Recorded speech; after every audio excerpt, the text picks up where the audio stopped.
बिस्मिल्लाहिर्रहमानिर्रहीम। अस्सलाम वालेकुम। हज़रत खालिद बिन वलीद रज़ी अल्लाह ताला अन्हो ने एक दफ़ा ईसाइयों के एक किला का मुहासरा किया तो इनका सबसे बूढ़ा पादरी आपके पास आया। उसके हाथ में इंतहाई तेज जहर की एक पुड़िया थी। उसने खालिद बिन वलीद से अर्ज किया कि आप हमारे किला का मुहासरा उठा लें और अगर तुमने दूसरे किले फतह किए तो इस किले का कब्जा हम बगैर लड़ाई के तुमको दे देंगे। हज़रत खालिद बिन वलीद रज़ी अल्लाह ताला अन्हो ने फरमाया कि नहीं, हम पहले इस किले को फतह करेंगे, बाद में किसी दूसरे किले का रुख करेंगे। ये सुनकर बूढ़ा पादरी बोला, अगर तुम इस किले का मुहासरा नहीं उठाओगे तो मैं ये जहर खाकर खुदकुशी कर लूंगा और मेरा खून तुम्हारी गर्दन पर होगा। हजरत खालिद बिन वलीद रजी अल्लाह ताला अन्हो फरमाने लगे, ये नामुमकिन है कि तेरी मौत ना आई हो और तू मर जाए। बूढ़ा पादरी बोला, अगर तुम्हारा ये यकीन है तो लो फिर ये जहर खा लो। हजरत खालिद बिन वलीद रजी अल्लाह ताला अन्हो ने वो जहर की पुड़िया पकड़ी और ये दुआ पढ़ी, बिस्मिल्लाहि व बिल्लाहि रब्बुल अर्ज़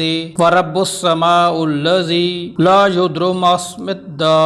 पढ़कर वो जहर फांक लिया और ऊपर से पानी पी लिया। बूढ़े पादरी को मुकम्मल यकीन था कि ये चंद लम्हों में मौत की वादी में पहुंच जाएंगे, मगर वो ये देखकर हैरान रह गया कि चंद मिनट आपके जिस्म पर पसीना आया, इसके अलावा कुछ भी ना हुआ। हजरत खालिद बिन वलीद रजी अल्लाह ताला अन्हो ने पादरी से मुखातिब होकर फरमाया, देखा, अगर मौत ना आई हो तो जहर कुछ नहीं बिगाड़ता। पादरी कोई जवाब दिए बगैर उठकर भाग गया और किले में जाकर कहने लगा, ऐ लोगों, मैं ऐसी कौम से मिलकर आया हूँ, खुदा ताला की कसम इसे मरना तो आता ही नहीं, वो सिर्फ मारना ही जानते हैं। जितना जहर इनके एक आदमी ने खा लिया, अगर इतना पानी में मिलाकर तमाम अहले किला खाते तो यकीनन मर जाते, मगर इस आदमी का मरना तो दरकिनार, वो बेहोश भी नहीं हुआ। मेरी मानो तो किला इसके हवाले करो और इनसे लड़ाई ना करो। चुनाचे वो किला बगैर लड़ाई के हजरत खालिद बिन वलीद रजी अल्लाह ताला अन्हो की कुव्वत ईमानी से फतह हुआ। एक बुजुर्ग कहने लगे, नेक औरत और बेतहाशा दौलत सिर्फ तीन चीजों से मिलती है, नंबर 1 मेहनत से,